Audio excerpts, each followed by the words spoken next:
نحمده ونستعینه ونستغفره ونصلی علی رسوله الکریم اما بعد اعوذ باللہ من الشیطان الرجیم بسم اللہ الرحمن الرحیم رب اشرح لی صدری ویسر لی امری واحلل عقدۃ من لسانی یفقهوا قولی آمین یا رب العالمین۔ السلام علیکم۔ آج پارٹ 50 ہے ہمارے پاس اور ہم نے سٹارٹ کرنا ہے غزوہ بدر۔ غزوہ بدر سے پہلے تھوڑا سا ریکیپ کر لیں۔ لاسٹ ویک ہم نے پہلے جو بالکل پہلے غزوات ہوئے تھے، غزوہ عشیرہ، غزوہ سریۃ النخلہ، غزوہ بوات اور غزوہ بدر الاولیٰ یا صغریٰ، وہ ہم نے کیے تھے، ان کے بارے میں بات کی تھی۔ اور ہم نے جانا تھا کہ غزوہ بدر پہلی غزوہ نہیں تھی جس میں رسول صلی اللہ علیہ وسلم نے شرکت کی تھی، بلکہ اس سے پہلے بھی 2-3 چھوٹے مارکے ایسے تھے جس میں رسول صلی اللہ علیہ وسلم نے شرکت کی تھی، مگر اس کا نتیجہ کوئی خاطر خواہ نہیں نکلا تھا، یا ضروری نہیں تھا کہ اس میں جو ہے وہ کوئی لڑائی ہی ہوئی ہو، کوئی بڑا مارکہ آرائی ہی ہوئی ہو۔ لیکن غزوہ عشیرہ جس کے بارے میں ہم نے بات کی تھی، وہ بدر کا جسے کہتے ہیں پیش خیمہ بنا، یا آپ کہہ لیں کہ اس کا سٹیج جو ہے بدر کا، جنگ بدر کا، وہ غزوہ عشیرہ سے سیٹ ہوا۔ غزوہ عشیرہ کو ہم ایک دفعہ پھر سے ریوائز کر لیتے ہیں، اور وہ اس طرح تھا، اور یہ میں آپ کو ابن کثیر سے بتا رہی ہوں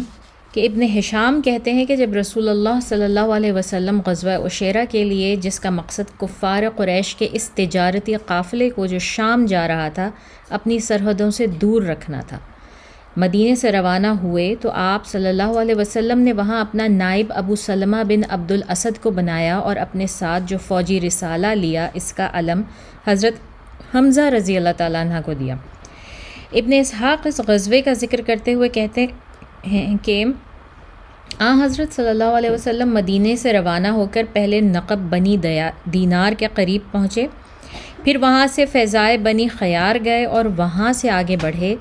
بطحائے ابن ازہر میں پڑاؤ کیا، جہاں ایک درخت کے نیچے آپ کا خیمہ نصب کیا گیا، اور اس جگہ کو ذات الساق بھی کہا جاتا ہے۔ وہاں آپ صلی اللہ علیہ وسلم نے نماز بھی ادا فرمائی، اور کچھ عرصے بعد وہاں مسجد بھی بنا لی گئی۔ اسی ذات الساق میں آپ صلی اللہ علیہ وسلم اور آپ کے فوجی رسالے کے لیے کھانا تیار کیا گیا، جسے آپ نے اور آپ کے ہمراہیوں نے ایک ساتھ بیٹھ کر تناول کیا اور آگے سفر کی تیاری کی۔ یہاں جس جگہ سے پانی لایا گیا وہ مشیرب کہلاتی تھی۔ جب نبی کریم صلی اللہ علیہ وسلم ذات الساق سے آگے بڑھے تو رستے میں ان کنوؤں کو چھوڑتے چلے گئے جو خشک تھے، اور سفر کرتے ہوئے شعبہ عبداللہ پہنچے، پھر وہاں سے حسب الشاد ہوتے ہوئے اور مقامی لوگوں سے معاملات طے کرتے ہوئے مخیرات یمام پہنچے، اور وہاں سے آہستہ آہستہ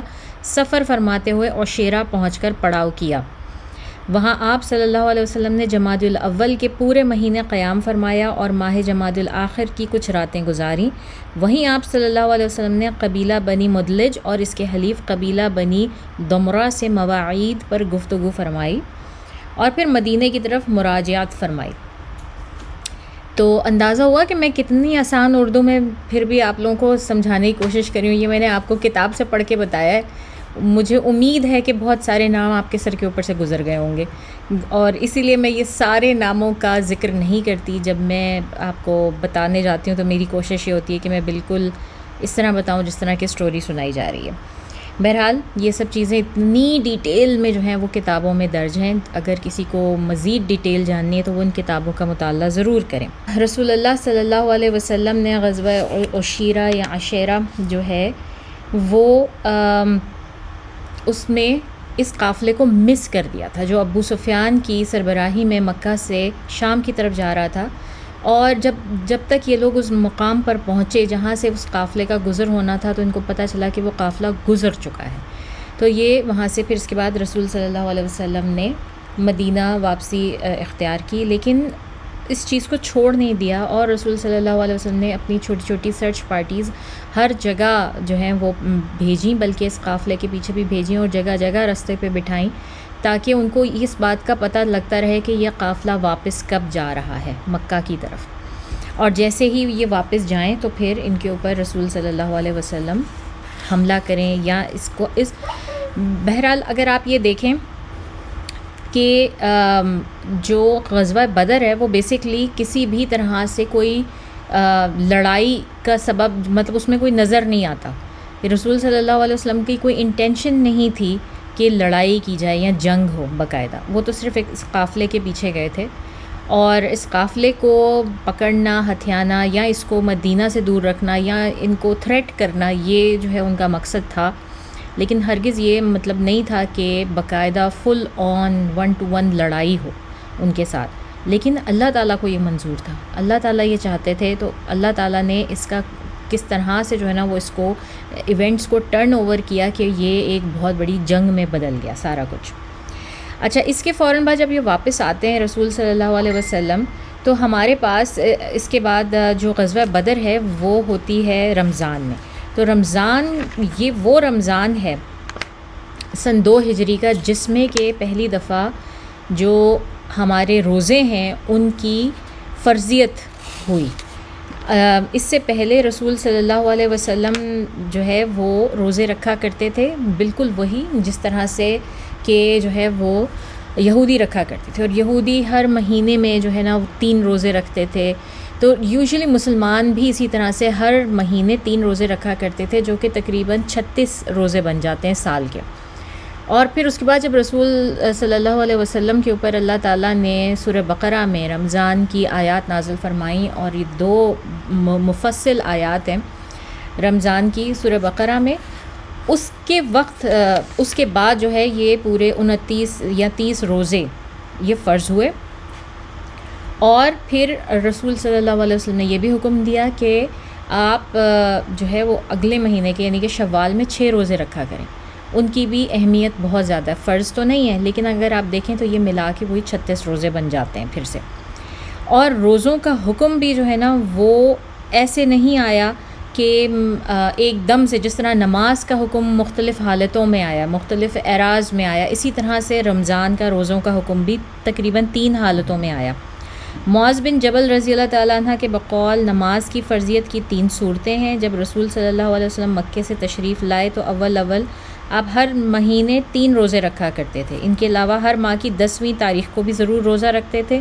حالانکہ آپ پر اللہ تعالیٰ نے نماز کی فرضیت سے متعلق آیت میں نازل فرمائی کہ یعنی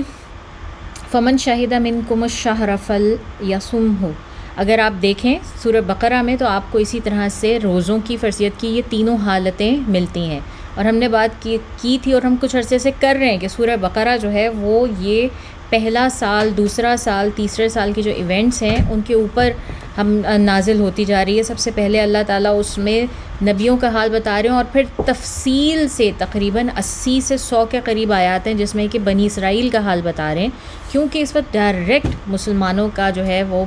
بنی اسرائیل کے ساتھ لینا دینا ہو رہا تھا کہ ان کے ساتھ کس طرح کے معاملات کرنے. پھر اس کے بعد قبلہ بدلنے کا حکم آتا ہے، پھر اس کے بعد جو ہے نماز کی فرضیت ہے، قبلہ بدلنے کا حکم ہے، اور پھر یہ ماہ رمضان کی فرضیت کا حکم. یہ سب آپ کو سورہ بقرہ میں لائن سے ملے گا. اور جب آپ اس پرسپیکٹیو سے پڑھیں گے نا، جب آپ سیرہ کو اس طرح ساتھ لے کے چلیں گے تو آپ کو سورہ بقرہ اتنی اچھے طریقے سے سمجھ میں آئے گی جو اس سے پہلے شاید نہ آئی ہو. تو بہرحال یہ 30 روزے کا حکم ہوا، عید کا حکم ہو گیا، اس کے بعد اس میں صدقۃ الفطر کا حکم ہو گیا، زکوٰۃ کا حکم ہو گیا. تو یہ سارے احکامات جو ہیں یہ بھی ساتھ ساتھ نازل ہو رہے ہیں. اب اس کے بعد جو ہے وہ کیا ہوتا ہے؟ اس کے بعد یہ ہوتا ہے کہ رسول صلی اللہ علیہ وسلم نے جو چھوٹے چھوٹے اپنے وہ بھیجے ہوئے تھے نا، اپنے قاصد تو نہیں کہیں گے، جاسوس 2-3 کی ٹولیوں میں جگہ جگہ بھیجے ہوئے تھے. ان میں سے ایک ان کا جو مشن پہ جو پرائیویٹ لوگ تھے وہ واپس آئے. ٹھیک ہے، اب بات یہ تھی، اور ہم نے پہلے بھی بات کی تھی کہ سریۃ النخلہ جو ہے وہ ہوا تھا جب رسول صلی اللہ علیہ وسلم نے جاسوس بھیجے تھے. کہاں پر؟ یمن کی طرف جو قافلہ جاتا تھا اس کے بارے میں معلومات اکٹھی کرنے کے لیے. مگر وہ بجائے اس کے کہ معلومات اکٹھی کر کے لاتے، وہ ایک قافلہ ہی لے کر آ گئے پکڑ کے، اور 2 لوگوں کو مار دیا، اور اس کے بارے میں ہم نے ساری بات کی تھی. ٹھیک ہے، اب ہم یہ دیکھتے ہیں کہ رسول صلی اللہ علیہ وسلم نے 2 بڑے جلیل القدر صحابی ہیں، جن میں سے ایک کا نام ہے طلحہ بن عبید اللہ اور دوسرے ہیں سعید بن زید. ان دونوں کو بھیجا اور اوپر کی طرف نارتھ کی طرف جو کہ شام کی طرف قافلہ گیا تھا ابو سفیان کی سربراہی میں، کہ جس کو انہوں نے مس کر دیا تھا، غزوۃ الذوالعشیرہ ہوا تھا جس کی وجہ سے، اور انڈسپیوٹیڈ وہ وہاں سے واپس آ گئے تھے، بالکل اس میں کوئی فائٹ نہیں ہوئی تھی کسی قسم کی۔ اس کے بعد رسول صلی اللہ علیہ وسلم نے ان دونوں کو بھیجا کہ اوپر کی طرف جاؤ اور قریش کی نقل و حرکت پہ نظر رکھو، اور قافلے کی نسبت سے کہ جیسے یہ لوگ واپس آئیں تو آ کے ان کو پہلے سے خبر دے دیں کہ ہاں جی اب قافلہ واپس آ رہا ہے، اب آپ لوگ ریڈی رہیں۔ مینٹلی طور پہ رسول صلی اللہ علیہ وسلم ریڈی تھے، لیکن انہوں نے اپنے صحابہ کرام کو یا کسی کو بھی انفارم نہیں کیا تھا۔ It was an utmost secrecy, کسی کو نہیں معلوم تھا کہ کیا ہونے والا ہے یا رسول صلی اللہ علیہ وسلم اس کے متعلق کیا حکم دیں گے۔ یہ دونوں حضرات جو ہیں طلحہ بن عبید اللہ اور سعید بن زید، یہ جا کے کچھ دن تک حورہ کے مقام پر رکے، یہ مدینے سے کچھ فاصلے کے اوپر اور نارتھ کی جانب ہے، یہاں تک کہ انہیں ابو سفیان کا یہ قافلہ دکھائی دیا، اور یہ اسی وقت جیسے انہوں نے دیکھا کہ اب وہ قافلہ آ رہا ہے دور سے،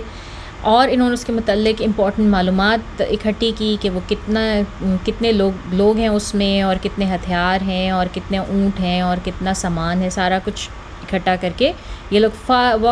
فوری طور پر واپس مدینہ پلٹے، اور اس بات کی اطلاع دی رسول صلی اللہ علیہ وسلم کو۔ جب یہ لوگ واپس آئے تو رسول صلی اللہ علیہ وسلم نے ایسا کیا کہ ان کو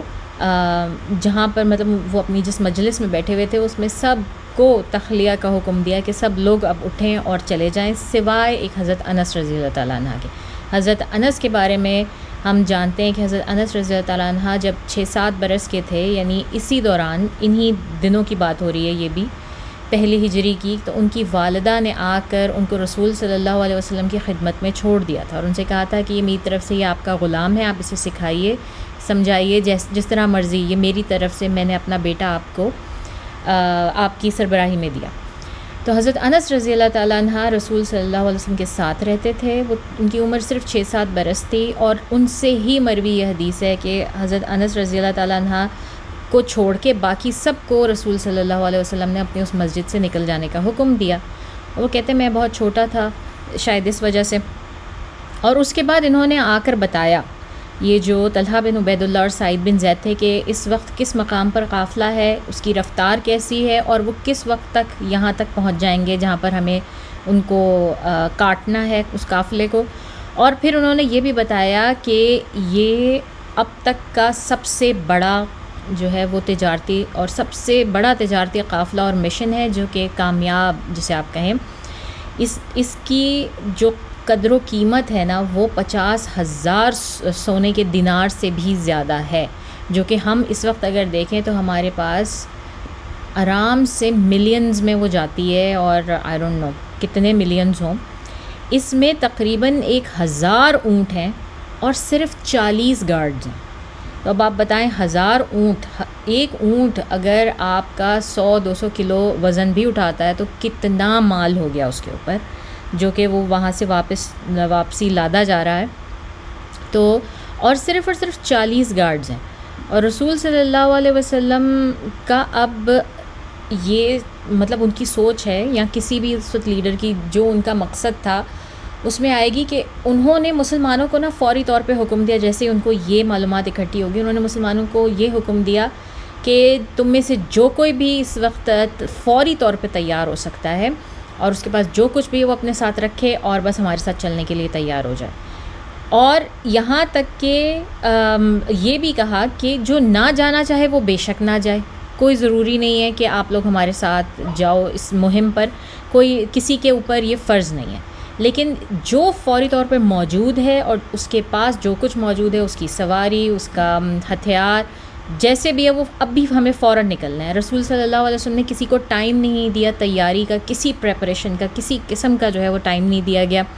اس لیے جن لوگوں کی ایون مطلب کچھ ایسے بھی لوگ تھے جن کی سواریاں شہر سے باہر چرنے گئی ہوئی تھیں، عام حالات میں جو ہے جب وہ کسی مہم پر نہیں ہوتے تھے تو وہ اپنے جانوروں کو شہر سے باہر چرنے کے لیے بھیج دیتے تھے۔ تو لوگوں نے یہ بھی کہا کہ یا رسول اللہ میرا فلاں مقام پر میرا اونٹ ہے یا میرا گھوڑا ہے، میں لے آتا ہوں اور میں چلتا ہوں۔ تو رسول صلی اللہ علیہ وسلم نے ان کو بھی منع کر دیا کہ نہیں، جس کا فوری طور پہ حاضر ہے بس وہ لے کے چلے، باقی ہمارے پاس وقت نہیں ہے کہ ہم یہ سب کچھ اکٹھا کریں. تو اس طرح سے یہ قافلہ جو ہے وہ روانہ ہوا. ٹھیک ہے، اب ہم یہاں پہ پاز کرتے ہیں. اب ہم اپنا جسے کہتے ہیں ایک کیمرہ وہ لے کر جاتے ہیں بدر کے اوپر کہ بدر کیا ہے اصل میں. بدر اصل میں نام ہے، ایک نام ہے، ایک شخص کا نام ہے کہ جس نے پریبلی پہلی مرتبہ اس جگہ پر جا کر کنواں کھودا. اور ایک نہیں، وہاں پر کئی کنویں تھے. تو وہاں پر جو کنواں کھودا گیا جس میں پانی نکلا اور جس میں ابھی بھی لوگ پانی لیتے تھے، تو اس کنویں کا نام جو ہے وہ بدر رکھ دیا گیا. ٹھیک ہے، اس کنویں کا نام بدر رکھا گیا. اور اس کنویں کی شہرت کی وجہ سے اس علاقے کو یا اس میدان کو، بلکہ یوں کہنا چاہیے کہ وہ ایک 2-3 پہاڑوں کے بیچ میں گھرا ہوا ایک میدان تھا چھوٹا سا، اس کو جو ہے وہ پلین آف بدر کہا جاتا ہے، یا بدر کا میدان اس کو کہا جانے لگا. اور یہ مکے سے تقریباً 250 کلومیٹر دور ہے، اور مدینہ سے جو ہے وہ 100-150 کلومیٹر کے قریب دور ہے. یعنی کہ مکے سے زیادہ دور ہے اور مدینہ سے کم دور ہے. لیکن سٹل اس وقت پھر بھی ان کو کم از کم 1-1.5 دن لگتا ہوگا وہاں تک پہنچنے میں. آج کے دور میں ہمیں صرف گھنٹہ بائی کار لگتا ہے، گھنٹہ 1.5 گھنٹہ لگتا ہے وہاں تک پہنچنے میں. ٹھیک ہے، اور یہ بدر کا کنواں وہاں پر موجود جس میں پانی ہے، مگر اور بھی بہت سارے چھوٹے چھوٹے کنویں موجود ہیں جن میں جو کہ اکثر خشک تھے، ان میں پانی نہیں تھا. اب جب اس قافلے کی واپسی کا وقت ہوتا ہے، رسول صلی اللہ علیہ وسلم کو اندازہ ہوتا ہے، تو رسول صلی اللہ علیہ وسلم نے یہ حدیث جو ہے نا وہ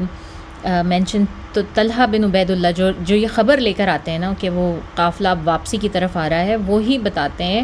کہ تقریباً جو مال غنیمت ہے وہ اس قافلے کا، وہی تقریباً $5 ملین آج کے حساب سے اگر ہم اس کو لگائیں وہ تقریباً اتنا ہے. ٹھیک ہے، اس کے بعد یہ ہوتا ہے جناب کہ اب رسول صلی اللہ علیہ وسلم ان سب کو اکٹھا کرتے ہیں، جتنے بھی تھوڑے بہت لوگ اکٹھے ہوتے ہیں. اچھا، اس میں جو ہیں وہ نہ صرف مہاجرون شامل ہیں بلکہ اس میں انصار بھی شامل ہیں. تو یہ فرسٹ ٹائم ہو رہا ہے کہ رسول صلی اللہ علیہ وسلم نے سبھی کو والنٹیئر کرنے کا کہا ہے. It's again a voluntary mission. ابھی تک ان میں سے کسی کے اوپر فرض نہیں ہوا. ٹھیک ہے، اس کے علاوہ تو اس طرح سے پھر یہ ہے کہ جو یہ جو ویسٹرن سویلائزیشن ہے نا، یہ ہمارے نبی صلی اللہ علیہ وسلم پر ہائی وے رابر ہونے کا اس وجہ سے الزام لگاتی ہے. ٹھیک ہے، کہ ہائی وے رابر تھے یا قزاق، ایک تو بحری قزاق ہوتے ہیں نا، ایک یہ والے قزاق ہونے کا الزام باندھتی ہے. تو یہ سوچنا چاہیے ہمیں کہ یہ قریش کا اس وقت کا سب سے بڑا قافلہ تھا. اور کیوں یہ قافلہ قریش کا سب سے بڑا تھا؟ کیونکہ جتنے مسلمان وہاں سے لٹ پٹا کر آئے تھے نا، انہوں نے ان کا بھی سارا مال ان سے بغیر اجازت کے ہتھیا لیا تھا اور وہ اس قافلے میں شامل کیا تھا. ہر گھر، مکہ کا کوئی گھر ایسا نہیں تھا کہ جس کا کوئی مال، کوئی انویسٹمنٹ اس قافلے میں شامل نہ ہوتی. تو اس لیے یہ اس وقت تک کا سب سے بڑا قافلہ تھا. اور مسلمان اس چیز کو بھی سمجھتے تھے کہ اس میں ہمارا بھی مال لگا ہوا ہے، اس میں ہمارا بھی حق ہے. اور لیٹس سے اگر ان کا حق نہ بھی ہو تو اس سے بڑھ کر کیا کسی کا حق ہے کہ اس کو جان، مال، اس کی عزت، سب کچھ اس کو اس کے شہر سے نکال دیا جائے، مار پیٹ کے، اس کی فیملی کو مار پیٹ کے اور ظلم و ستم کر کے نکالا جائے. اگر ان لوگوں کا حق نہیں اپنا بدلہ لینا تو پھر اور کس کا حق ہو سکتا ہے؟ تو یہ سب جو ہے نا وہ جس نے باتیں بنانی ہوتی ہیں اور جس نے رسول صلی اللہ علیہ وسلم کو جو ہے وہ نیچا دکھانا ہے یا ان کے خلاف باتیں کرنی ہے، تو یہ بہت جو ہے وہ اس طرح کی باتیں کرتے رہتے ہیں. پھر جب اطلاع ملی تو اچھا، اب یہ والی جو تیاریاں ہو رہی ہیں نا رسول صلی اللہ علیہ وسلم کی، اس میں بھی تھوڑا سا اختلاف پایا جاتا ہے نریٹرز میں. پہلی ایک نریشن جو صحیح مسلم کی ہے وہ یہ ہے کہ رسول صلی اللہ علیہ وسلم نے کہا کہ ہمیں ایک مشن کے لیے جانا ہے، تو جس شخص کا جانور تیار ہے، ہتھیار تیار ہیں، وہ اٹھے اور چلے. جس نے کہا یا رسول اللہ میرا جانور مدینہ سے باہر ہے، میں ابھی لا کر تیار کرتا ہوں، تو رسول صلی اللہ علیہ وسلم نے اس کو ایسا کرنے سے منع فرما دیا. جو میں نے ابھی آپ کو بتایا یہ صحیح مسلم کی نریشن ہے. ابن اسحاق کہتے ہیں کہ رسول صلی اللہ علیہ وسلم نے قریش کے کاروان کے بارے میں بتایا لوگوں کو مسجد نبوی میں جب لوگ اکٹھے تھے کہ یہ آ رہا ہے اور یہ ہماری طرف آ رہا ہے، چلو اس کو پکڑیں، شاید یہ مال ہمارے نصیب میں لکھا ہو. اللہ تعالیٰ نے یہ مال تمہارے نصیب میں لکھا ہو. تو رسول صلی اللہ علیہ وسلم نے اوپن جو ہے وہ اس کی منادی کی اور جو شخص تیار ہو سکا وہ ہو کے چلا. اب ان دونوں نریشنز میں تھوڑا سا ریکنسائل کریں تو اس کا جواب یہ ہے کہ رسول صلی اللہ علیہ وسلم نے یہ اعلان مسجد نبوی میں کھڑے ہو کر کیا تو مگر یہ الٹیمیٹ سرپرائز رکھا کہ ہمیں جانا کہاں ہے اور کسی صحابی کو اجازت نہیں دی تیاری کی اور ان کو بتایا کہ ہم کہاں جا رہے ہیں اور کیوں جا رہے ہیں. اور اس وقت تک اپ ٹل دس پوائنٹ جب رسول صلی اللہ علیہ وسلم نے مسجد نبوی میں منادی کی تو اس وقت نہیں بتایا کہ ہم کیوں جا رہے ہیں یا ہم قریش کے قافلے کے پیچھے جا رہے ہیں. بس ان کو تیاری کا کہا اور ساتھ چلنے کو کہا. مدینے سے باہر نکل کر ایک مقام پر جو ہے وہ رکے رسول صلی اللہ علیہ وسلم. اب انہوں نے صف بندی کی طرح انہوں نے ایک ایک بندے کو چیک کرنا شروع کیا کہ کون جو آیا ہے ساتھ میں وہ کتنا پریپیئرڈ ہے اور کیا. اور وہاں پر یہ اعلان کیا کہ ہم قریش کے اس قافلے کے پیچھے جا رہے ہیں تو بہت ممکن ہے کہ اللہ تعالیٰ نے یہ مال غنیمت تم لوگوں کے لیے رکھا ہو.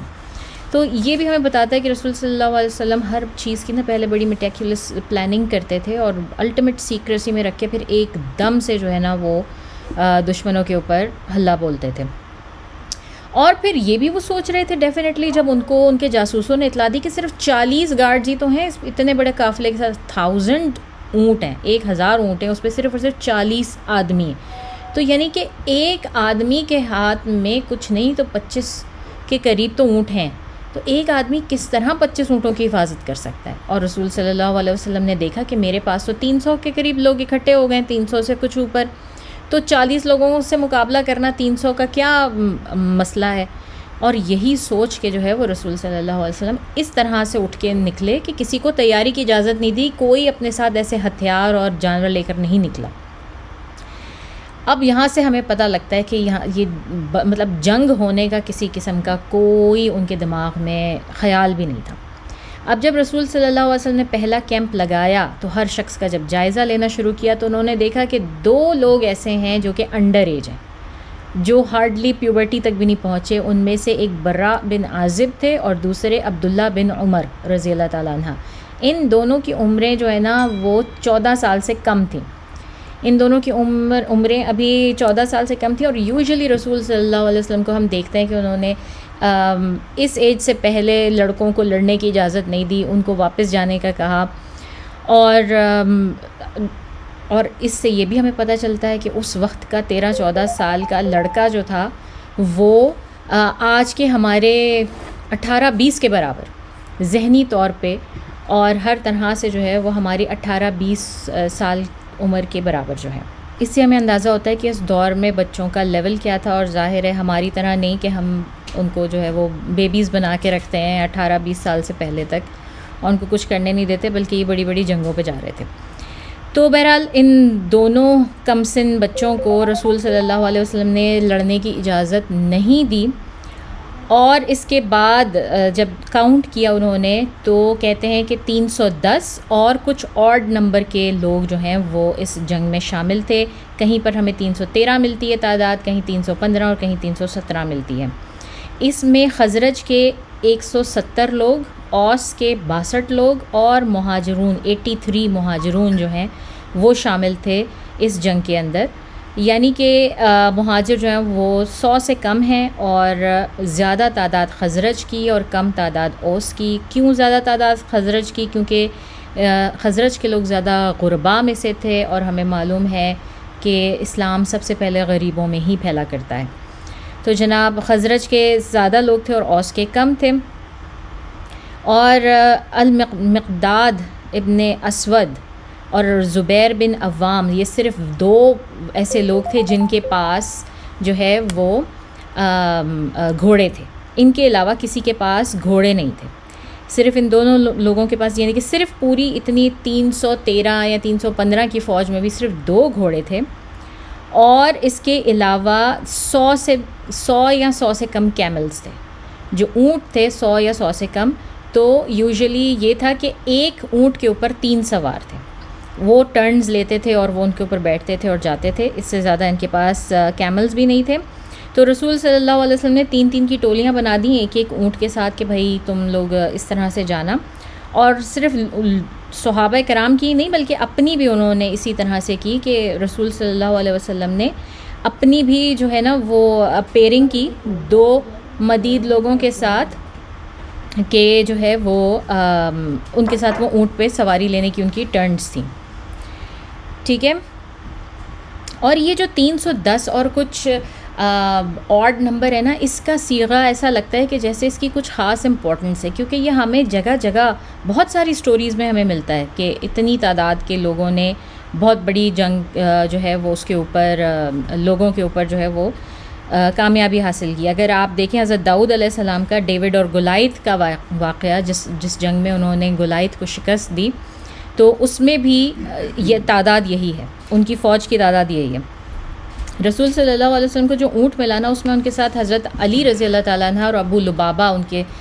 ساتھ کے جو ہیں وہ تھے، مطلب جو سفر کرنے والے ان کے ساتھ تھے. اب آپ یہ سوچیں کہ امیجن کریں، اب آپ کے ساتھ رسول اللہ صلی اللہ علیہ وسلم کی پیرنگ ہوئی ہے، تو آپ کیا کریں گے؟ اگر آپ اس طرح کی کسی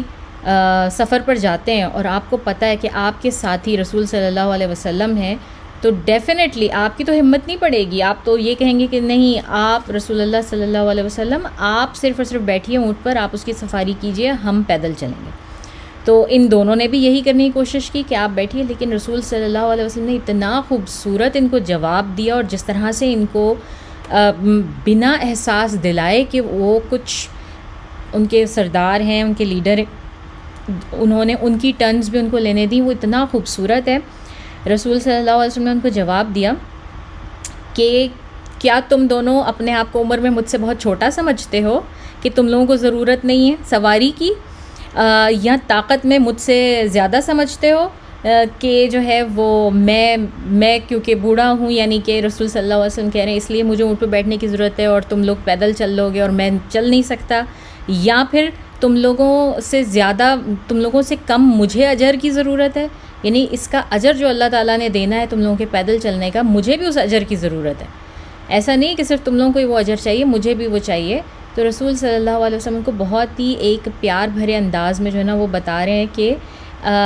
نہ ہی میں تم لوگوں سے طاقت میں کم ہوں اور نہ ہی عمر میں کم ہوں، اور جو ہے نہ ہی مجھے اجر میں اس کے جو ہے نا وہ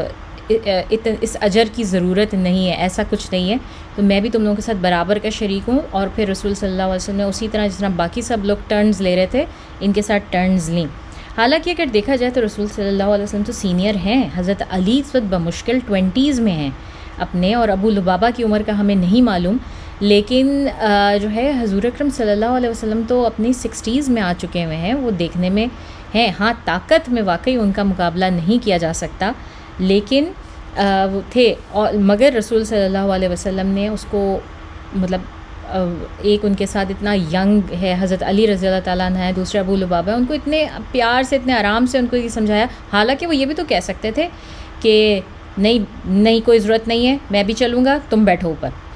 وہ ایسے کر کے آرڈر بھی دے سکتے تھے، مگر انہوں نے اتنی خوبصورت بات کی اور اتنے خوبصورت انداز میں ان کو سمجھایا کہ تم دونوں نہ مجھ سے عمر میں چھوٹے ہو اور نہ ہی طاقت میں مجھ سے کم ہو، اور مجھے بھی اس اجر کی تم سب سے زیادہ ضرورت ہے. اور پھر یہی چیز ہم دیکھتے ہیں آگے جا کے حضرت عمر رضی اللہ تعالیٰ عنہ جس وقت وہ فلسطین کو، یروشلم کو فتح کرتے ہیں اور اس کی چابیاں لینے جاتے ہیں، تو اس وقت وہ اپنے غلام کے ساتھ جا رہے تھے، اور یہی قصہ تھا.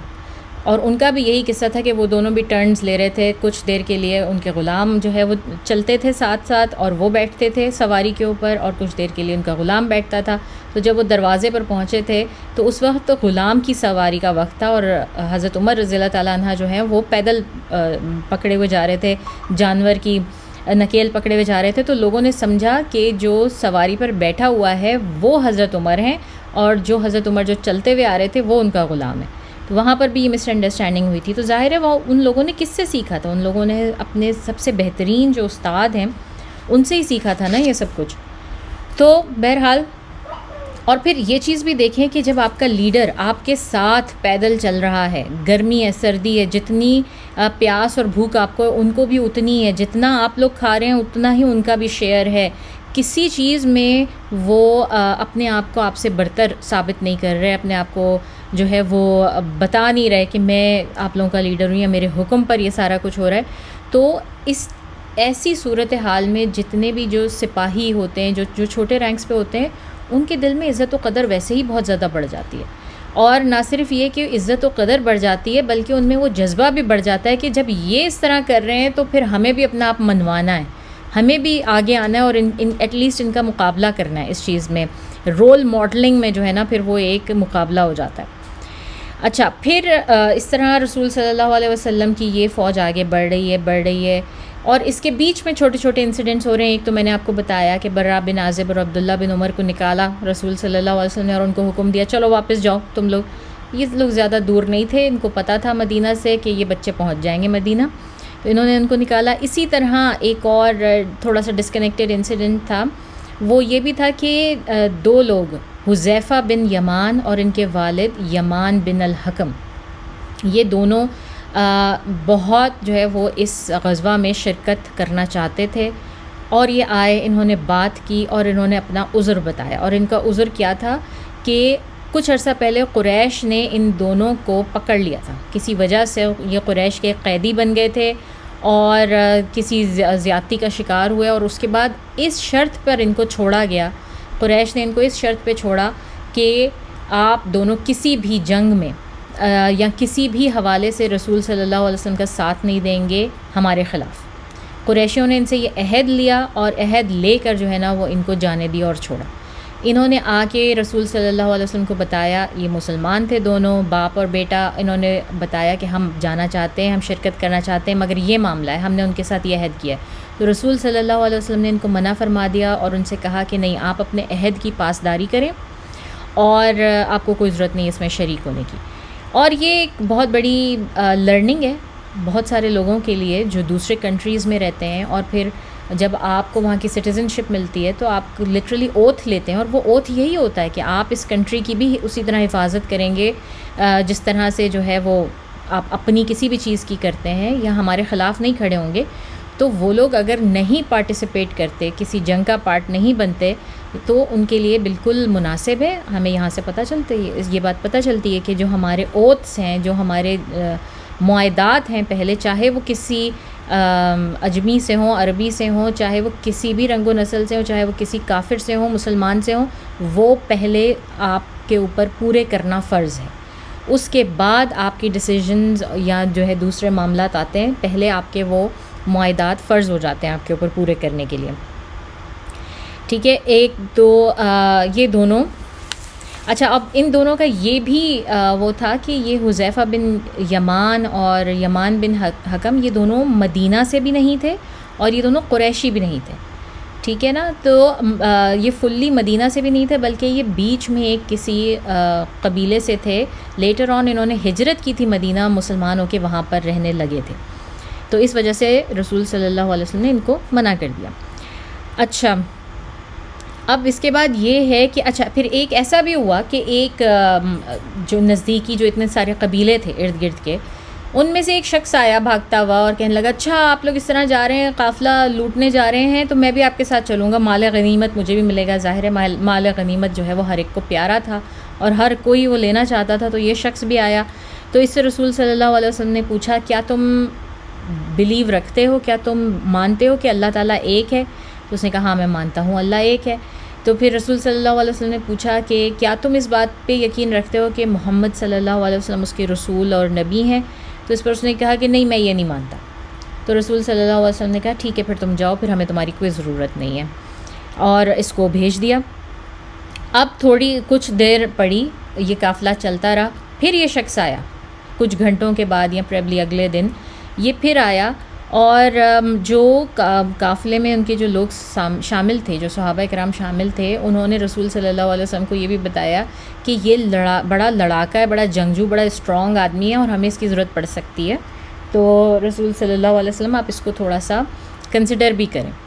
اب جب دوسری بار یہ شخص آیا تو پھر رسول صلی اللہ علیہ وسلم نے سے یہی پوچھا کہ کیا تم مانتے ہو رسول صلی اللہ علیہ وسلم کو جو ہے وہ اپنا نبی مانتے ہو, کہ اللہ کا بھیجا ہوا رسول مانتے ہو؟ تو پھر اس وقت اس شخص نے کہا کہ جی ہاں میں اب مانتا ہوں, میں اللہ کو بھی مانتا ہوں, میں اللہ کے نبی کو بھی مانتا ہوں, مجھے اجازت دیں کہ میں اس میں آپ کے ساتھ چلوں, تو اس مہم میں آپ کے ساتھ چلوں. تو اس سے بھی ہمیں یہ پتہ چلتا ہے کہ جو مسلمانوں کے لیے نا زبان کی اہمیت ہے, مسلمان نہیں جو اپنی زبان سے پھر جائے اور جو اپنے معاہدات پورے نہ کرے، اور نہ ہی مسلمانوں کو یہ کہا گیا کہ آپ کسی کے دل میں جھانک کے دیکھیں یا ان کی پتہ لگائیں جناب کہ نہیں جی ان کا ایمان صحیح ہے کہ نہیں ہے. جس طرح آج کل کے دور میں بہت سے لوگ مسلمان ہوتے ہیں، کسی سے شادی کرنے کے لیے مسلمان ہو جاتا ہے، کوئی کسی اور وجہ سے مسلمان ہو جاتا ہے، کسی کنٹری میں رہنے کے لیے مسلمان ہو جاتا ہے. تو مسلمانوں کو اس بات کی اجازت ہے کہ وہ ان کا جو وہ منہ سے کہہ رہے ہیں نا، جو زبان سے ادا کر رہے ہیں اپنے الفاظ، ان کے اوپر بلیو کر لیں اور ان کو مان لیں، اس بینیفٹ آف ڈاؤٹ ان کو دیں پورا کا پورا. یہ بے وقوفی نہیں ہے، یہ رسول صلی اللہ علیہ وسلم کی سنت ہے. اور جب یہ ہو جاتا ہے تو اس کے بعد ہم نے دیکھا ہے اکثر کہ جن لوگوں میں پہلے مسلمان نہیں تھے، اسپاؤزز میں سے ایک مسلمان نہیں تھا، دوسرا تھا، دوسرے نے مطلب شادی کرنے کے لیے اسلام لائے، لیکن کچھ عرصے کے بعد جو بندہ ریورٹ ہوتا ہے نا، وہ زیادہ بہتر مسلمان ہوتا ہے بنسبت اس بورن مسلم کے، اور وہ جا کے جو ہے وہ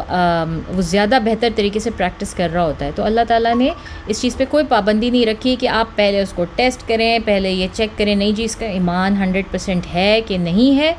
اور پھر ہی مسلمان مانا جائے گا. اگر کسی شخص نے اپنی زبان سے کہہ دیا کہ وہ مسلمان ہے، اس کی بات کو مان لیا جائے گا، تسلیم کر لیا جائے گا، باقی اس کا معاملہ اور اللہ تعالیٰ کا معاملہ ہے. تو جناب یہ اس طرح کے چھوٹے چھوٹے انسیڈنٹس اب رستے میں ہوتے چلتے جا رہے ہیں، اور رسول صلی اللہ علیہ وسلم نے 12 رمضان کو مدینہ چھوڑا اور ابن ام مکتوم کو مدینہ کا نائب مقرر کیا. ابن ام مکتوم رضی اللہ تعالیٰ عنہ ایک صحابی ہیں جو کہ بلائنڈ تھے، جو کہ بالکل جن کو نظر نہیں آتا تھا، اور یہ بہت بڑی بات تھی اس دور کے لیے کہ رسول صلی اللہ علیہ وسلم نے ایک ایسے شخص کو جو کہ ہینڈی کیپ تھا، جن کو نظر نہیں آتا تھا، ان کو اپنا نائب، اپنا خلیفہ بنا کے مدینہ میں بٹھایا. اس وقت کے لیے اتنی بڑی بات تھی جہاں پر جیتی جاگتی بالکل ٹھیک ٹھاک لڑکی کو جو ہے دفنا دیا جاتا تھا، صرف اس لیے کہ وہ لڑکی ہے، جینڈر بائسڈ کے طور پہ. تو اس دور میں بھلا کسی کرپلڈ انسان کی کیا اہمیت ہو سکتی تھی؟ اس کو تو سوسائٹی کا بالکل ہی آؤٹ کاسٹ بنا دیا جاتا تھا. اور رسول صلی اللہ علیہ وسلم یہ نارم توڑ رہے ہیں، اور کس طرح توڑ رہے ہیں کہ ان کو اپنا خلیفہ، آج کل کے دور میں آپ کہہ لیں کہ وائس پریزیڈنٹ بنا کے چلے گئے رسول صلی اللہ علیہ وسلم ابن ام مکتوم کو. اور اس سے ہمیں پتہ چلتا ہے کہ ان کی نالج بھی کتنی اچھی تھی، یا ان کا دماغ کتنا اچھا تھا کہ رسول صلی اللہ علیہ وسلم نے ان کو کیپیبل سمجھا اس چیز کے لیے کہ ان کو اتنی بڑی عہدہ جو ہے وہ دے کر جائیں. اور آپ کو پتہ ہے وائس پریزیڈنٹ کا عہدہ ایسا ہوتا ہے کہ ہر وقت وہ اس چیز کے اوپر ہوتے ہیں کہ اگر پریزیڈنٹ کی ڈیتھ ہو جاتی ہے، خدا نہ خواستہ یہ مہمات ایسی ہیں جن کے اوپر کوئی گارنٹی تو نہیں تھی نا کہ رسول صلی اللہ علیہ وسلم کو کچھ نہیں ہوگا، تو وہ ان کو فوری طور پر پریزیڈنٹ بھی بنا دیا جاتا ہے. تو جب اتنے بڑے عہدے پر رسول صلی اللہ علیہ وسلم نے ایک ڈسیبلڈ آدمی کو بٹھایا، تو اس سے اس دور کی آپ اندازہ لگائیں کہ مسلمان کتنے فارورڈ تھنکر تھے، یا رسول صلی اللہ علیہ وسلم کتنی اوپن مائنڈنیس اور کتنی فارورڈ تھنکنگ لے کر آئے، جو کہ آج بھی ہمیں کئی جگہ پر، ابھی تک کتنی جگہوں پر اس طرح کے یہی کیس چل رہے ہیں کہ بھائی ہمیں جو ہے یہ ڈسیبلڈ ایکسیس بلڈنگز ہونی چاہیے، ڈسیبلڈ ایکسیس ہماری گاڑیاں ہونی چاہیے، یہ ہونی چاہیے. اور کتنے ملکوں میں تو ہے ہی نہیں ابھی تک یہ چیز. یہاں پر اگر کچھ ملکوں میں ہے بھی تو وہاں پر بھی وہ اسٹل فائٹ کر رہے ہوتے ہیں کہ نہیں یہ سب انف نہیں ہے، ہمیں یہ کریں وہ کریں. اور یہاں پر دیکھیں آپ، رسول صلی اللہ علیہ وسلم تو ان کو پورا اس علاقے کا وائس پریزیڈنٹ ہی بنا کے چلے گئے، اپنا نائب بھی بنا کر چلے گئے، بغیر کسی ڈسکریمنیشن کے کہ وہ قریشی ہیں کہ نہیں ہیں، کہ وہ کہاں سے ہیں، انہوں نے ہجرت کی ہے نہیں کی ہے، ان کا اسلام کیسا ہے، ان کی ایمان کی حالت کیسی ہے، کچھ نہیں. رسول صلی اللہ علیہ وسلم کچھ نہیں یہ دیکھ رہے، سب کچھ ٹھیک ہے. اب یہ ہم جانتے ہیں کہ اچھا، اب ہم اپنا کیمرہ جو ہے نا وہ شفٹ کر رہے ہیں کاروان کے اوپر، جو ابو سفیان کا کاروان تھا. ٹھیک ہے، تھوڑی دیر کے لیے یہاں پہ ہم اس پکچر کو پاز کرتے ہیں جو رسول صلی اللہ علیہ وسلم کی سائڈ تھی.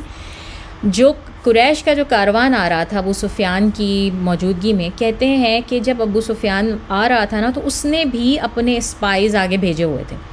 کہ اپنے جو قافلہ تھا اس کی حفاظت کے لیے دیکھیں آگے کوئی مسئلہ تو نہیں آ رہا کسی قسم کا. تو ان اسپائز نے رسول صلی اللہ علیہ وسلم کی وہ فوج جو چھوٹی سی آئی ہوئی تھی ان کو دیکھ لیا تھا،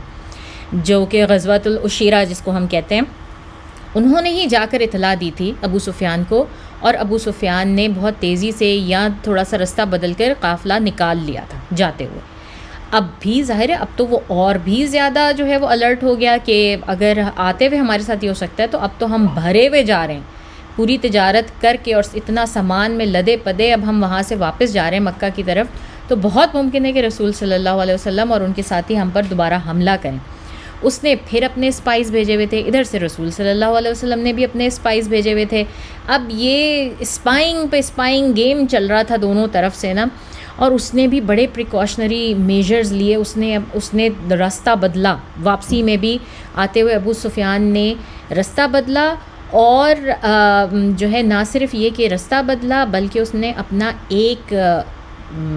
وفد جسے کہتے ہیں ایک شخص جو ہے اس کو بہت تیز رفتار گھوڑا دے کے کہا تم آگے ہم سے پہلے پہنچو، کسی بھی طرح سے مکہ پہنچو اور مکہ والوں کو الرٹ کر دو کہ یہ تم لوگوں کا قافلہ آ رہا ہے اور ہم پر حملہ ہونے والا ہے، اگر تم لوگ بچانے کے لیے کچھ کر سکتے ہو تو کر لو۔ اس شخص کا نام تھا دمدم، اس کو دمدم کہا جاتا ہے، ٹھیک ہے۔ تو اب یہ ہوا کہ ابو سفیان نے اپنا ایک جاسوس جو ہے نا اس کو آگے کیا ہوا تھا، ایک شخص تو یہ دمدم کو تو مکہ کی طرف روانہ کر دیا، لیکن جو اس کا آگے والا جاسوس تھا نا اس نے آ کے بتایا کہ اس نے 2 لوگوں کو اسپائنگ کرتے ہوئے دیکھا ہے حورا کے مقام پر، اور یہ 2 لوگ وہی تھے جن کو رسول صلی اللہ علیہ وسلم نے بھیجا تھا، طلحہ بن عبید اللہ اور سعید ابن زید۔ ان 2 لوگوں کو جب تو ابو سفیان نے کہا اچھا مجھے لے کے چلو اس جگہ پر جہاں پر ان کا پڑاؤ تھا۔ اب ابو سفیان وہاں پہ خود گیا اور and out of pure desperation اس نے وہاں کی تلاشی لینی شروع کر دی کہ اس کو کچھ آثار ملیں، تو اسے جو ہے وہ ڈیٹس ملی، اور اس کو وہاں پہ کیمل ڈنگ ملا، یعنی کہ گائے کہہ رہی ہوں آپ کے اونٹ کا گوبر ملا، اور اتنا ڈیسپریٹ تھا ابو سفیان کہ اس نے اونٹ کے گوبر میں ہاتھ مار کے اس کو کھولنا شروع کر دیا، اور جب اس نے اس کو کھولا تو اس میں سے اس کو جو ڈیٹس تھیں، جو کھجوریں تھیں، اس کی گٹھلیاں ملیں۔ اور یہ لوگ اتنے تیز اور اتنے اپنے وقت کے زیرک لوگ تھے کہ یہ لوگ پہچانتے تھے گٹھلیاں دیکھ کے بھی کہ یہ کس جگہ کی ڈیٹس ہیں، اور انہوں نے وہ گٹھلیاں دیکھی اور ان کو پتہ لگ گیا کہ یہ مدینہ کی کھجوریں تھیں جو اس اونٹ کو کھلائی گئی تھیں، اور اس نے اسی وقت جو ہے نا وہ اندازہ لگا لیا کہ ہمارے اوپر جاسوسی ہو رہی ہے اور ہم پر حملہ ہوگا، اور اس نے اپنا کام جو تھا اس کا اپنا مشن وہ اور بھی تیز کر دیا، دمدم کو بھیجا اور اپنے ساتھ جو اپنا قافلہ تھا اس کو بچانے کے لیے اس نے راستہ تبدیل کیا، اور دوسرا راستہ کی طرف جو ہے دوسرے راستے کی طرف سے وہ ہو کر اپنے قافلے کو لے کے نکلنے میں کامیاب ہو گیا دوسری دفعہ بھی، ٹھیک ہے۔ اب ہم لوگوں کا کیا ہے، ہمیں تو سارے اونٹ ساری بکریاں ایک سی لگتی ہیں، لیٹ الون ان کا گوبر، ان کے گوبر میں ہاتھ کون ڈالے، اور پھر گوبر کو دیکھ کے کون پہچانے کہ کس قسم کا اونٹ ہے، کہاں سے آیا اور کیا کھا کر آیا۔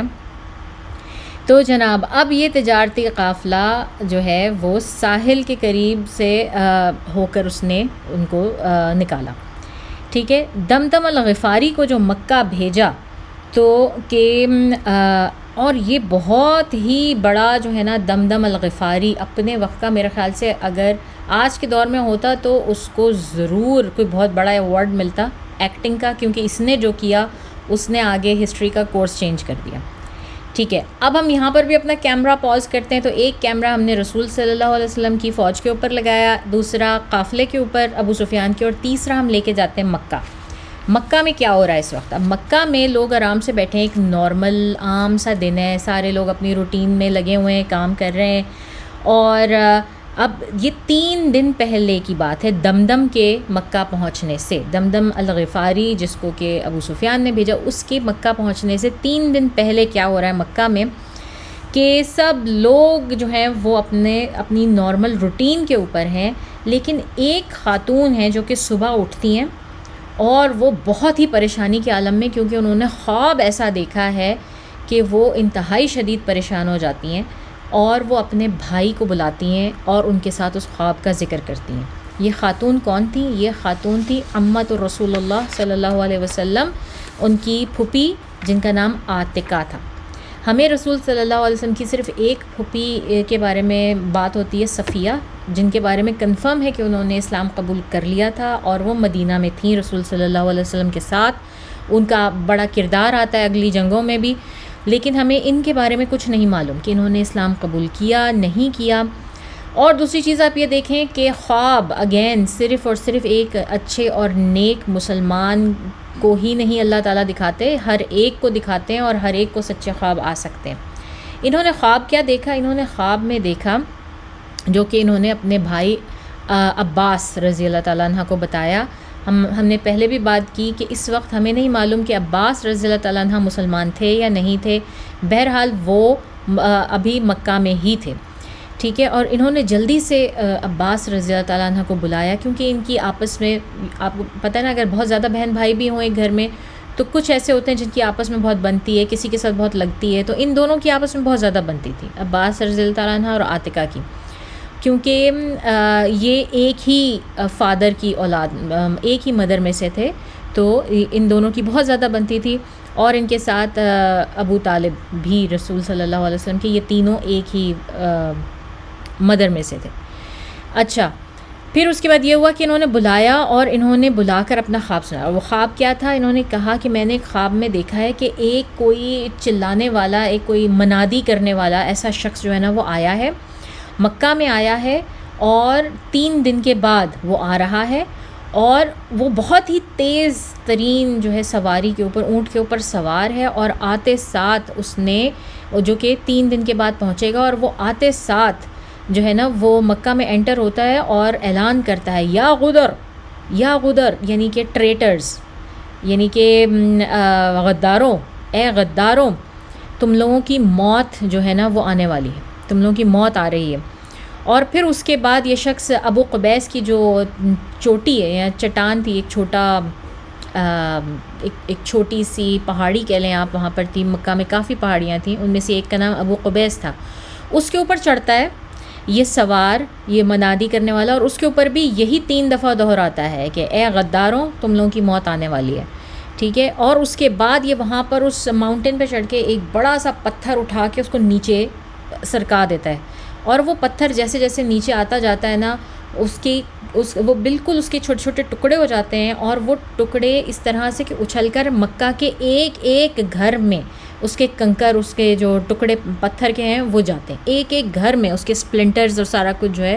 وہ جاتا ہے ہر ایک گھر میں، اور سب لوگ انتہائی جو ہے نا وہ پریشان ہوتے ہیں۔ اب دیکھنے میں تو یہ مطلب سننے میں تو شاید یہ خواب کسی کو اتنا نہ لگے، لیکن آئی وش کہ آپ لوگ بھی اپنے ذہن میں اس طرح سے تصویر بنا سکیں جس طرح سے میں بنا رہی ہوں، اور آئی وش کہ کبھی کوئی ایسی مووی بنے یا کوئی ایسا پروگرام بنے جس میں ان سب چیزوں کو باقاعدہ پریکٹیکل رنگ دیا جا سکے۔ اور یہ ہمیں سننے میں نہیں لگتا، لیکن اس وقت بھی ان لوگوں کو، عباس رضی اللہ تعالیٰ عنہ کو بھی اور عاتقہ کو بھی اس بات کا اندازہ تھا کہ یہ کیا خواب ہے۔ اس سے ان کو اندازہ ہوا کہ کچھ ایسی کلیمٹی آنے والی ہے مکہ کے اوپر جس کا اثر ہر گھر میں ہونے والا ہے، ہر گھر میں وہ پتھر کے جس طرح پیسز گئے، راک کے پیسز جو ہے وہ جگہ جگہ سپلنٹرز گئے، اسی طرح سے ہر گھر میں جو ہے وہ اس کا کچھ نہ کچھ اثر پڑنے والا ہے۔ اور اس لیے یہ دونوں بھائی بہن شدید پریشان ہو گئے، لیکن عباس رضی اللہ تعالیٰ عنہ کو پتہ تھا کہ اگر یہ بات پورے مکہ میں پھیل گئی، ان کا یہ خواب پتہ چل گیا تو یہ بہت کیوس پھیلا دے گا، وہاں پر ایک افراتفری مچ جائے گی، تو انہوں نے منع کیا اپنی بہن کو کہ آپ کسی سے ذکر نہ کرنا، اور میں بھی نہیں کروں گا۔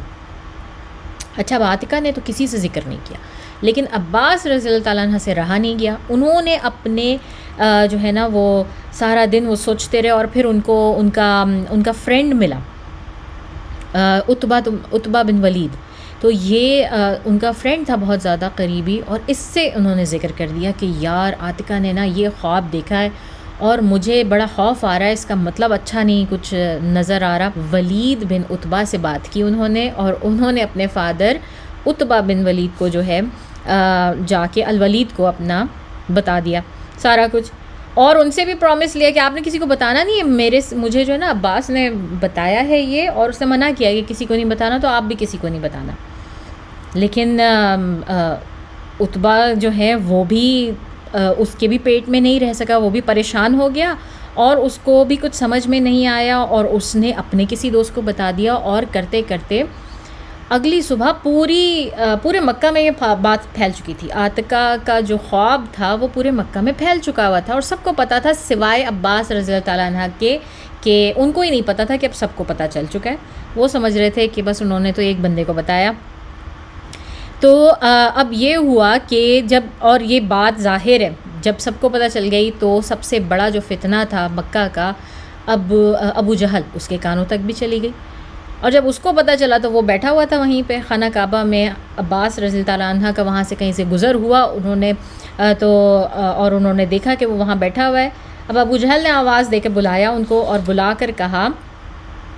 کہ یہ میں کیا سن رہا ہوں عباس، کہ عبد المطلب کے بچے جو ہیں، پہلے ان میں سے ایک کھڑا ہو کے اپنے آپ کو کہتا ہے کہ میں نبی ہوں، میں رسول ہوں. اب کیا ان کے خاندان میں ایک عورت پروفیٹس بھی پیدا ہو گئی ہے، کوئی نبیہ یا جو ہے وہ رسول ایک عورت بھی پیدا ہو گئی ہے، جو اب تم جس کو سچے خواب آتے ہیں اور اس سے وہ سارے پورے مکہ کو ڈراتے ہیں. تو کیا یہ کافی نہیں تھا کہ عبد المطلب کے خاندان میں اب یہ بھی ہو گیا ہے؟ اور اب یہ جس طرح سے ظاہر ہے مینیپولیٹ وہ کر رہا تھا، اور اس کے بعد اس نے کیا دھمکی دی ابو جہل نے. اس کے بعد اس نے کہا کہ اگر یہ بات سچی ثابت نہیں ہوئی نا، یہ خواب سچا نہیں نا ثابت ہوا، تو پھر تم دیکھنا میں تم لوگوں کے ساتھ کیا کرتا ہوں. میں خانہ کعبہ میں نا ایک تختی بنوا کے لٹکا دوں گا اور اس میں لکھ دوں گا کہ عبد المطلب کا خاندان سارا کا سارا جھوٹا ہے. اور ان میں جو ہے پہلے ایک شخص نے یہ دعویٰ کیا، اب ایک خاتون بھی جو ہے وہ یہ دعویٰ کر رہی ہے. اور آپ کو پتہ ہے کہ عربیہ میں جو سب سے بڑا گناہ سمجھا جاتا تھا وہ جھوٹ تھا. ان لوگوں میں 10 لاکھ برائیاں صحیح، لیکن یہ لوگ جھوٹ نہیں بولتے تھے، یہ منہ پہ کسی کے جھوٹ نہیں بول سکتے تھے. اور مطلب بدعہدی کرنا یا جھوٹ بولنا یہ ان لوگوں کی فطرت میں، خون میں شامل نہیں تھا. یہ سب سے بڑی برائی سمجھی جاتی تھی. تو اب عباس رضی اللہ تعالیٰ عنہ کہتے ہیں مجھے تو ایسا لگا کہ اس نے مجھے اچانک بالکل آف گارڈ جو ہے نا وہ مجھے پکڑ لیا، اور مجھے کچھ سمجھ ہی نہیں آیا کہ میں کیا کہوں. تو میں اپنی بات سے مکر گیا، میں پورا مکر گیا اپنی بات سے کہ نہیں ایسا کچھ نہیں ہوا اور ایسا کچھ نہیں ہے. تو میں بالکل مکر گیا. لیکن جب سارے عبد المطلب کے جو خاندان والے تھے ان کو پتہ چلا کہ یہ مخزومی ابو جہل جو ہے وہ مخزوم قبیلے سے تھا نا، کہ انہوں نے اس طرح سے بے عزتی کی ہے عباس رضی اللہ تعالیٰ عنہ کی اور ان کی خاندان کی خواتین کی. اب جب عباس رضی اللہ تعالیٰ عنہ گھر پہنچے تو عورتوں کو بھی اس بات کی خبر ہو گئی تھی. اب وہ اتنا سا تو مکہ تھا، وہاں پہ تو ہر چیز ذرا زور سے آواز میں بولو تو ہر گھر میں پہنچ جاتی تھی آواز. تو تمام عورتوں کو بھی اس بات کی خبر ہو گئی اور انہوں نے بڑے آڑے ہاتھوں لیا عباس رضی اللہ تعالیٰ عنہ کو، اور ان کی بڑی جو ہے نا ان کو تانے دیے کہ تم کس قسم کے مرد ہو، تمہیں ذرہ برابر بھی اپنی عورتوں کی عزت کی فکر نہیں. تم اس طرح مکر کر آ گئے، تم نے مقابلہ بھی نہیں کیا اور تم نے ڈیفینڈ بھی نہیں کیا. اور پہلی بات تو یہ کہ تم نے بات نکالی کیوں باہر جب تم نے مجھے منع کر دیا تھا. تو پورا دن جو ہے نا وہ عباس رضی اللہ تعالیٰ عنہ کو تمام عورتیں ان کے قبیلے کی آ کے اور خوب سناتی رہیں، سارا دن ان کو تانے دیتی رہیں، یہاں تک کہ وہ بیچارے ان کی غیرت نے جوش مارا. انہوں نے کہا اچھا ٹھیک ہے اب میں جاتا ہوں اور میں کل صبح ہی جا کے جو ہے نا وہ ابو جہل کو پکڑتا ہوں اور میں اس کو للکاروں گا اور میں اس کو کہوں گا کہ ایسی تیسی تمہاری ہمت کیسے کہ تم نے عبد المطلب کے خاندان کے بارے میں یہ باتیں کی. خیر اگلے دن صبح ہوتی ہے، تیسرا دن ہو گیا عاتقہ کے خواب کے بعد. اب یہ تیسرا دن کی صبح ہے، ٹھیک ہے نا. صبح ہوئی تو وہ عباس رضی اللہ تعالیٰ عنہ ساری رات یہی پلاننگ کرتے رہنا کہ میں کیا بات کروں گا ابو جہل سے اور میں کس طرح اس کو للکاروں گا اور میں نے کیا کرنا ہے اور کس طرح میں نے اپنی عزت کی حفاظت کرنی ہے، ڈیفینڈ کرنی ہے اپنے قبیلے کی عزت. تو اٹھ کے وہ چلے خانہ کعبہ کی طرف اور دیکھا کہ وہاں پہ بیٹھا ہوا ہے ابو جہل بیٹھا ہوا ہے. اور جیسے ہی ابو جہل نے ان کو آتے ہوئے دیکھا تو وہ اس کا رنگ ایک دم پیلا پڑا ہوا تھا اور وہ اٹھا اور وہاں سے منہ دوسری طرف کر کے نکل لیا.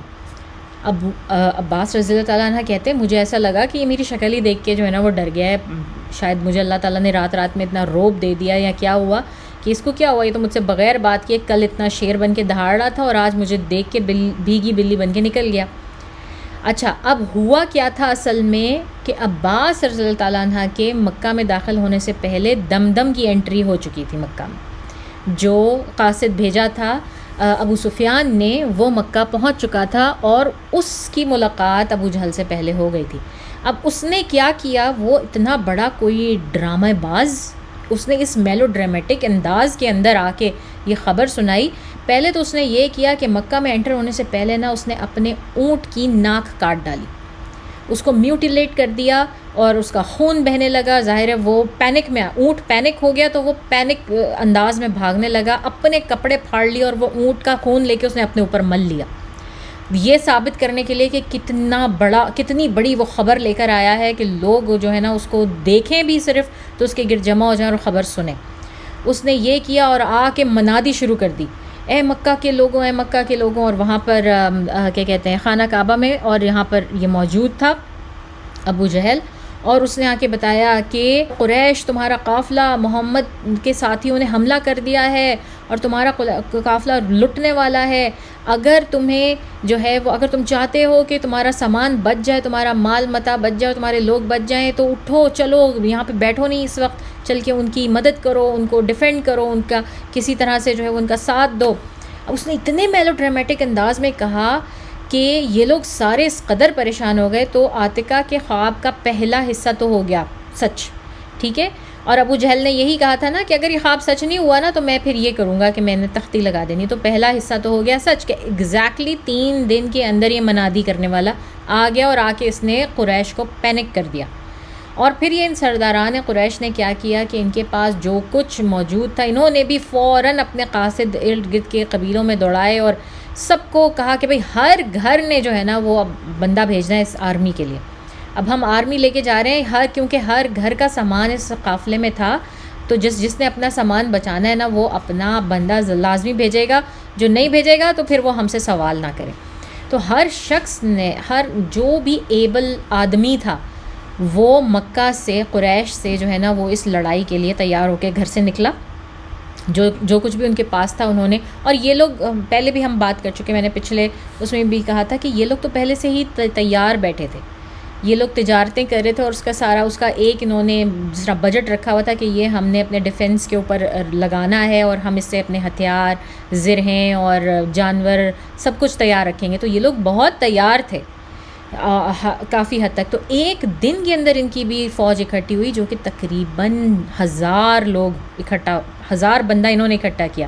اب ادھر رسول صلی اللہ علیہ وسلم اپنی طرف سے قافلے پر حملے کے لیے جا رہے ہیں اور وہ 313 لوگ لے کے جا رہے ہیں, اور ان لوگوں نے 1000 لوگوں کی فوج اکٹھی کر لی, جس میں کہ ہر ایک کے پاس کوئی اپنا جانور بھی تھا, اپنے ہتھیار بھی تھے, سارا کچھ تھا,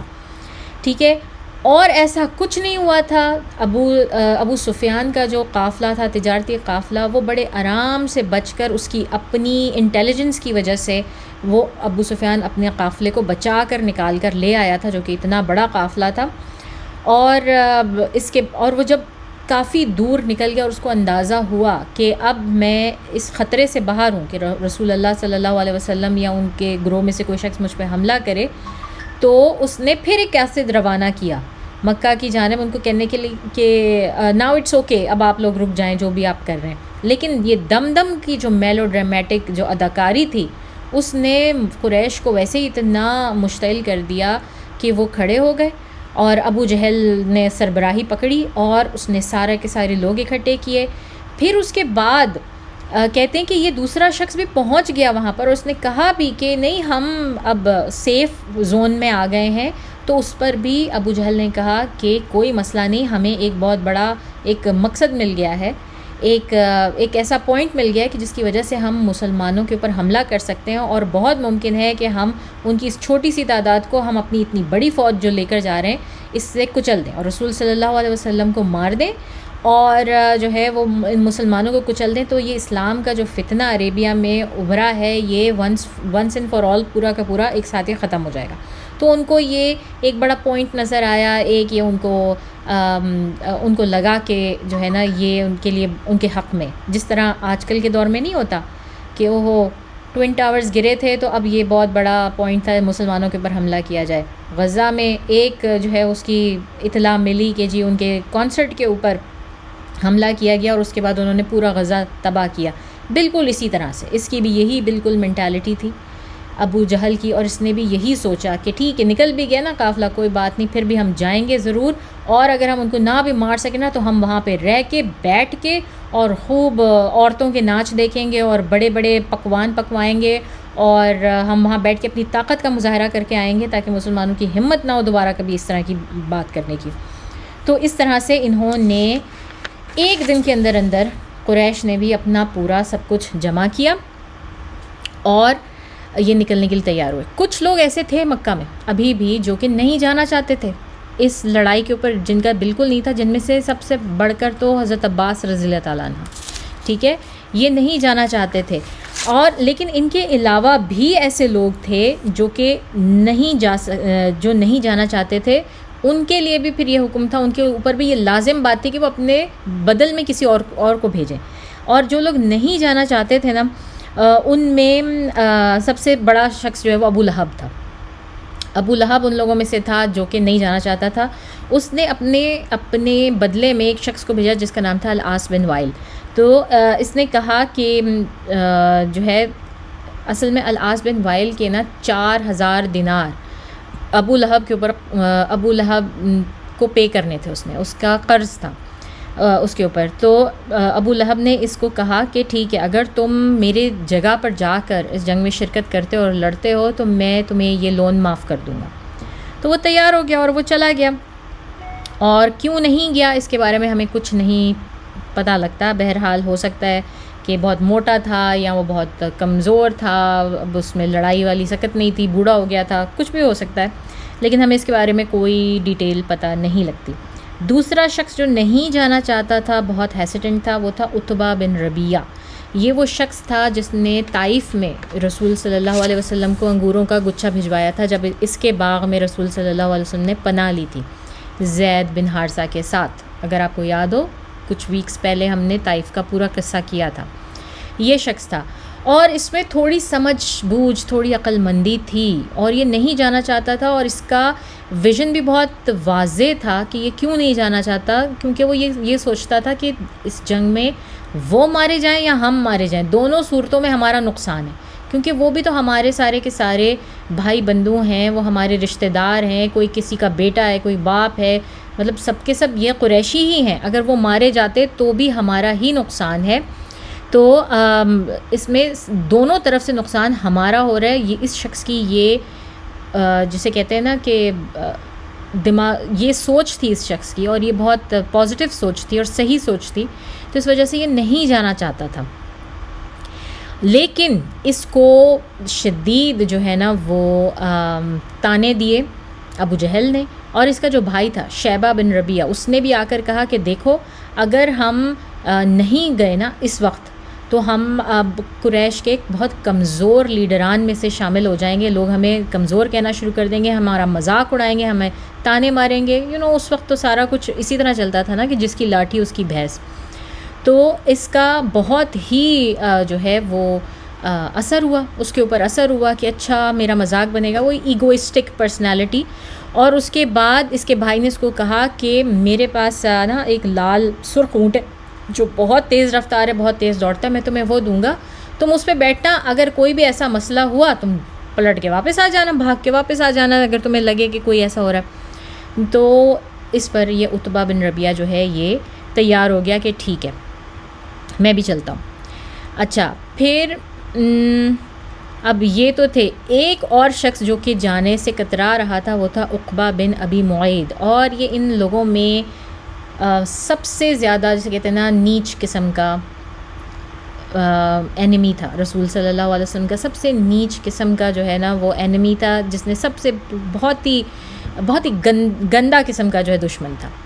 ٹھیک ہے۔ لیکن ٹائم ہمارے پاس ختم ہو گیا، اب اس کی کہانی کو ہم یہیں پہ پاز کرتے ہیں اور اپنا کیمرہ قریش کے اوپر رکھتے ہوئے ہی اگلے ہفتے پھر دوبارہ یہیں سے شروع کریں گے